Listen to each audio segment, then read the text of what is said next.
لله رب العالمين والصلاة والسلام على رسول الله أشهد أن لا إله إلا الله وأشهد أن محمدا عبده ورسوله أما بعد. معزز سامعین کرام، دین اسلامی بھائیوں، نوجوان ساتھیوں، شیخ الاسلام محمد بن عبد الوہاب رحمہ اللہ کا رسالہ الاصول الثلاثہ کے دروس کا یہ سلسلہ چل رہا ہے اور آج اس رسالے کا یہ درس نمبر 6 ہے.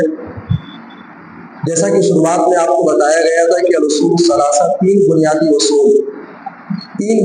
باتیں ہیں جس کا جاننا مسلمان پر واجب ہے، ضروری ہے. ابھی تک ہماری گفتگو تمہیدی تھی، تمہید پر ہماری گفتگو ہو رہی تھی. آج سے ہم ان تین بنیادی باتوں کو سمجھنے کی کوشش کریں گے. شیخ الاسلام محمد بن عبد الوہاب رحمہ اللہ کہتے ہیں فَإِذَا قِيلَ لَكَ اے صاحب ایمان شخص، اگر اس سے سوال کیا جائے، اس سے کہا جائے من اصول الثلاثہ، تین بنیادی باتیں کون کون سی ہیں، التی یجب علی الانسان معرفتها، جس کی معرفت، جس کی جانکاری مسلمان پر واجب ہے، ضروری ہے. فَقُلْ مَعْرِفَةُ الْعَبْدِ رَبَّهُ، تو تمہارا جواب یہ ہونا چاہیے کہ تین بنیادی اصول جو ہے ان میں سے پہلی چیز یہ ہے بندے کا اپنے رب کی معرفت حاصل کرنا. تین بنیادی اصولوں میں سے پہلا اصول یہ ہے بندے کو اپنے رب کی معرفت حاصل کرنا، اللہ تبارک و تعالیٰ کی ذات کے بارے میں جاننا. یہاں پر جتنے لوگ موجود ہیں آپ سب صاحب ایمان ہیں. بھائی ہمیں اللہ کا شکر ادا کرنا چاہیے. ہم صاحب ایمان ہیں، صاحب اسلام ہیں، لیکن مسجد سے نکلنے کے بعد اگر کوئی غیر مسلم آپ سے آ کر کے سوال کر لے، اگر کوئی آپ سے پوچھ لے بھائی مسجد کے اندر گئے تھے نماز پڑھنے کے لیے، مسجد کے اندر گئے تھے عبادت کرنے کے لیے، ذرا یہ بتاؤ عبادت کس کی کرتے ہو، تو ظاہر سی بات ہے مسلمان کا جواب کیا ہوگا کہ ہم عبادت اللہ کی کرتے ہیں. لیکن اگر دوبارہ پلٹوار وہ سوال پھر یہ کر لے من ربو کا، تمہارا رب کون ہے، تمہارا رب ہے کون جس کی عبادت کرنے گئے تھے، بھائی کیا جواب دیں گے ہم؟ اور آپ رب کی عبادت ہم کرتے ہیں پنج وقتہ نماز پڑھ کر کے، تلاوت قرآن کر کے اور دیگر چیزوں کو انجام دے کر کے. کوئی ہم سے یہ پوچھتے رب ہے کون، رب کہتے کس کو ہے، رب ذات کیا ہے؟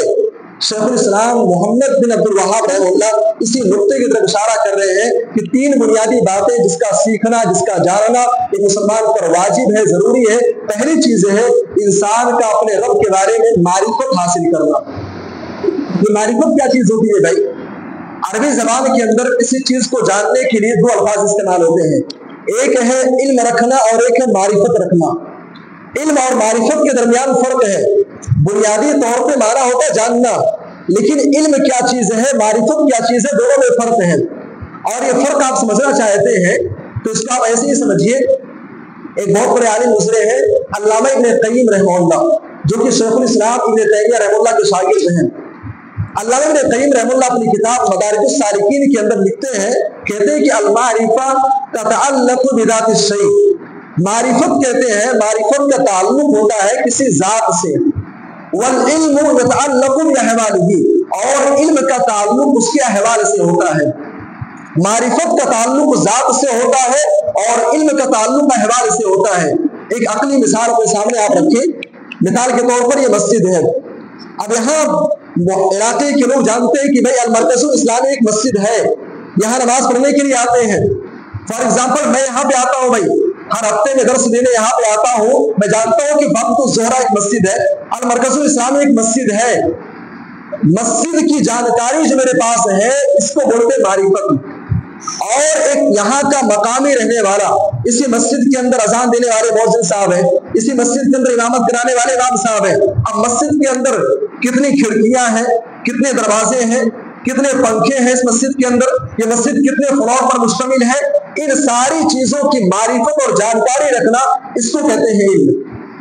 کسی انسان کے بارے میں آپ جانتے ہیں کہ اس کا نام عبداللہ عبد الرحمن ہے، میرے بارے میں آپ جانتے ہیں میرا نام سفیان احمد ہے، میری ذات کے بارے میں آپ جانتے ہیں اس کو بولتے ہیں معرفت. لیکن میں کون ہوں، کہاں کا رہنے والا ہوں، کس ضلع سے میرا تعلق ہے، میری مصروفیت کیا ہے، میری ڈیلی ایکٹیویٹیز کیا ہے، میں کیا کرتا ہوں، ان ساری چیزوں کی معرفت رکھنا اس کو کہتے ہیں علم. شیخ الاسلام محمد بن عبد الوہاب رحمہ اللہ کہتے ہیں اللہ کی ذات کے بارے میں ہم کو جاننا ہے، معرفت حاصل کرنی ہے اللہ ہے کون۔ اس کے بعد کہتے ہیں فَإِذَا قِيلَ لَكَ مَن رَبُّكَ، کوئی سوال کر لے رب ہے کون بھائی، فَقُلْ رَبِّيَ اللَّهُ، تمہارا جواب کیا ہونا چاہیے، میرا رب ہے اللہ، الَّذِي رَبَّانِي، جس نے میری پرورش کی، ماں کے پیٹ کے اندر جس نے غذا مہیا کیا، ماں کے پیٹ کے اندر جس نے مجھے زندگی عطا کی، الذی ربانی، جس نے میری پرورش کی، ورب جمیع العالمین، اور اس ساری جہان کو، سارے جہان کو جو پالنے والا ہے، بنعمتہ، اپنی انعامات کے ذریعے سے، وہ معبودی لیس لی معبود سوا، اور وہی میرا معبود حقیقی ہے، اس کے علاوہ کوئی معبود نہیں ہے۔